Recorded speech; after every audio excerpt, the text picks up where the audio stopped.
Hey, I just took 500 milligrams of Anyway, here's my review for Materialists, directed by Celine Song.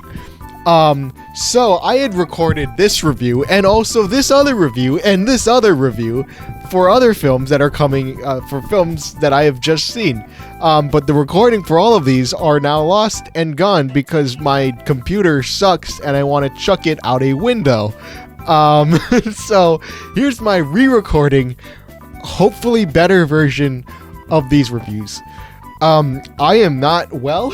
I am very fucking upset today, but we're gonna power through because I like all three of these films.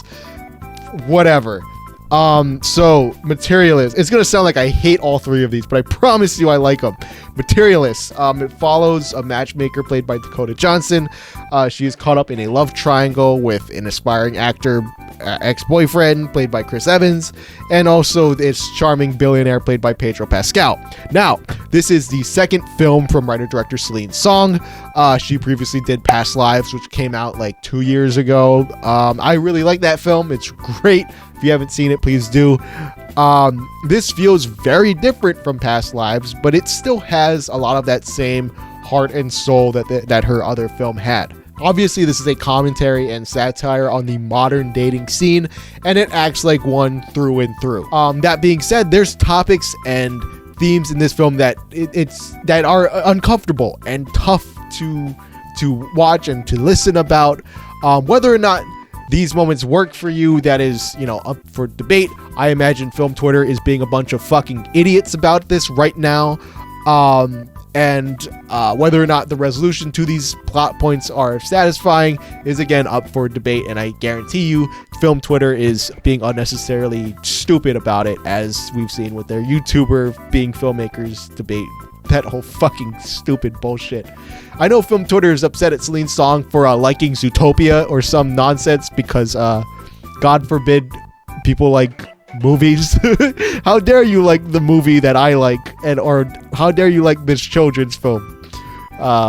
Man, we're fucking annoying on film Twitter, aren't we? We should nobody hates movies more than film Twitter. I suspect that these moments that I'm getting off topic, but I suspect that these moments are controversial. I'm trying a bit hard to dance around it because I don't want YouTube to get upset at me. But it is the one part of the film I don't feel properly equipped to talk about in any meaningful capacity. The film presents it simply as an unfortunate side effect of modern dating. If you've seen the film, you know exactly what I'm talking about. I would like to hear your thoughts on that. If you have seen this film, I'd like to hear your thoughts on that specific plot point down in the comments below. That made no sense to everyone who hasn't seen the film, but trust me, when you do see it, you will know exactly why I'm dancing around that topic so much for a review on YouTube, where they are very strict and I don't know the rules really, so that it makes sense. It makes sense. But besides that, there's also another moment where early on where our characters are talking about height extension surgery, which is a thing I remember going around a couple years ago, where people are basically mutilating themselves and breaking their bones in their legs just to be like 6 inches taller. And Lucy, Dakota Johnson's character, sees this as like an objectively good thing for the dating scene. And she's right. That is kind of true, because that's reality. That is, like, as I've said, that is objectively true. Being taller will get you more matches, make her job that much easier.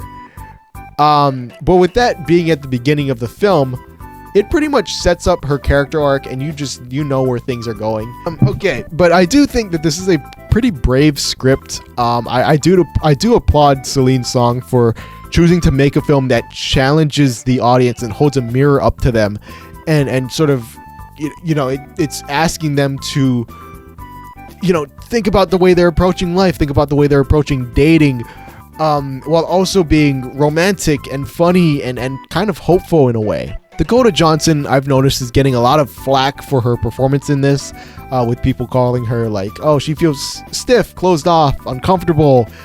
But that's the character she's playing. It works because the character is written to be kind of closed off and almost robotic. When Lucy and Pedro Pascal meet for the first time, They're talking about external material things, you know, his hair, his height, all of those things. She's not interested in getting to know him as a person, and she never was upon their first meeting.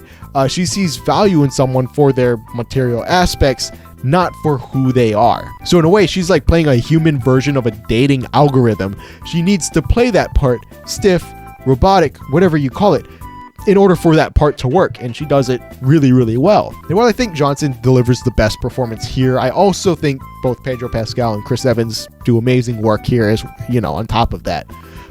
Pedro is similarly closed off. He acts, you know, what I call like movie star confident. Like he plays like a James Bond type cool. His confidence in many ways seems fake, and that's because it is. And you have moments here where his more sort of insecure personality kind of slips through. He's really good here. And then also Chris Evans, also incredible. He's given a lot of really strong moments here. He's one of my favorite performances he's ever given. He's right up there with Lucas Lee from Scott Pilgrim. Hi, big fan. Why wouldn't you be?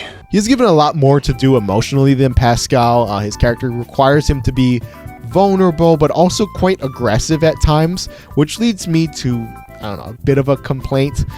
This is a common thing you see in these type of romance love triangle films. You see it in Bridget Jones. You see it in I don't know why Don John came to my mind. That's not really the same thing, but it is this thing in these romance films where it's like, oh, it's a love triangle between this rich, fancy, beautiful person and this slob, and the slob is always also one of the most attractive people you've ever fucking seen.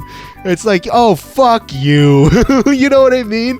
Like, it's not really a complaint. It's just like a funny thing. Like, oh, I can't believe I have to a slob Chris Evans. Fuck off. Like, fuck you. But besides, like, I'm also acknowledging that's not really a complaint. It's just a funny thing that I like to point out.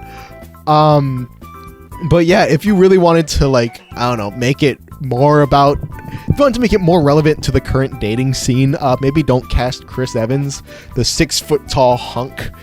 Maybe cast like a 5 foot man with a Napoleon complex.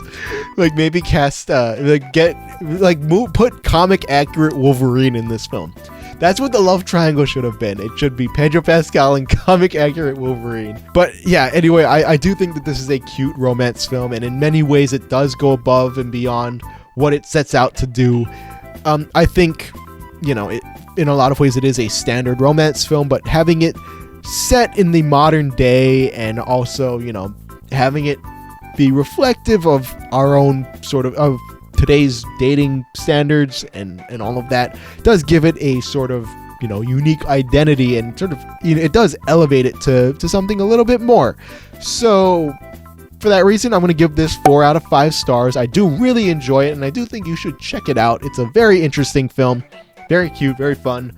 I can't imagine, no, a lot of people are having a bad time with it, but I am interested in hearing your guys' thoughts in it. So if you have seen Materialists, let me know what you guys thought of it down in the comments below. And yeah, that's going to do it for this review. So thank you guys so much for watching, and I will see you guys in the next one. Long live cinema.